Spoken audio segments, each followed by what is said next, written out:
Hola, el día de hoy vamos a empezar con el repaso del tema de Adverbs of Frequency. Hay que recordar que este tema es para describir la frecuencia con la que realizan sus actividades. Y tenemos que hay dos estructuras que podemos seguir dependiendo del verbo. En la primera estructura tenemos estos elementos: un sujeto, el verbo to be, el adverbio y después, opcional, podríamos tener un complemento. Pero necesitamos los primeros tres elementos en este orden. Por ejemplo, she is always punctual.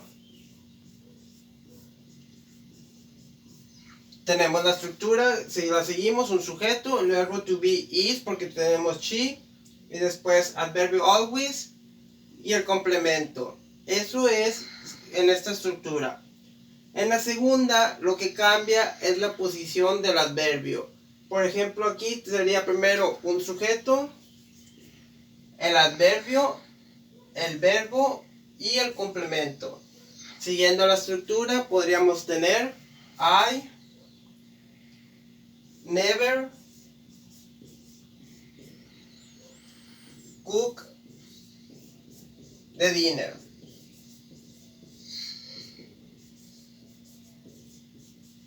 Es algo que nunca hago. I never cook the dinner. Como ejemplo. Es muy importante que vean la estructura. Si ya tiene un verbo cook, no podemos tener verbo to be combinado.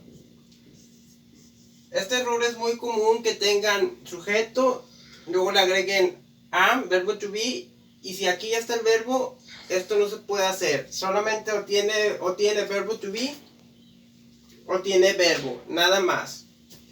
Después, podríamos tener un tercer ejemplo.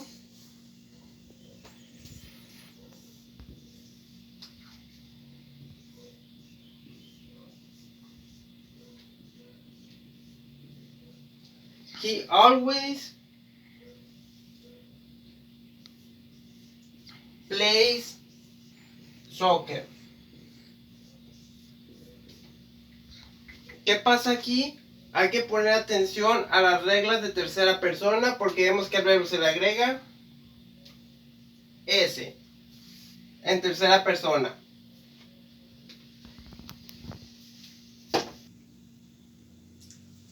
Luego, ¿para qué me refiero con las reglas de tercera persona? Las tenemos aquí. La principal, agregar S al final del verbo.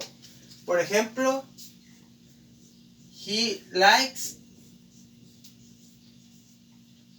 soccer.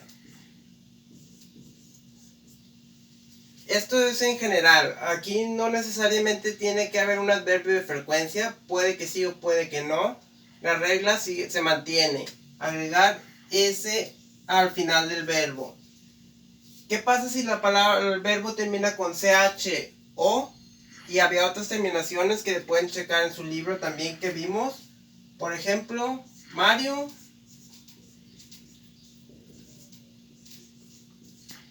watch TV. Aquí, por la terminación CH, hay que agregar ES.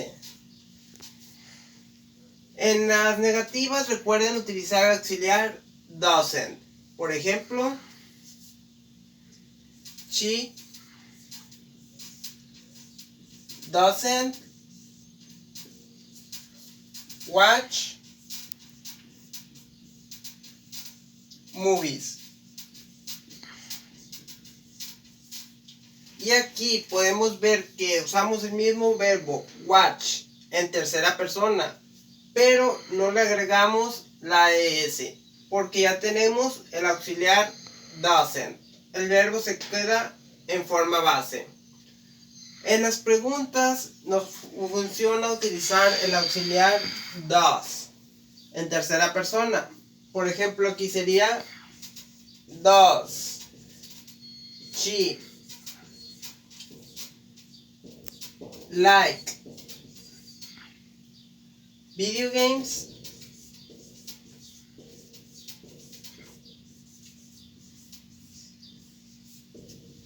Does she like video games? Como podemos ver aquí a like tampoco le agregamos la S, porque ya está el auxiliar does.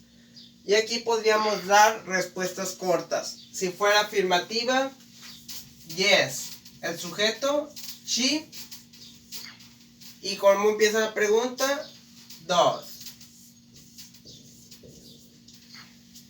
Y si la respuesta corta fuera negativa, no. She. Y en este caso, como es negativa, el auxiliar, doesn't.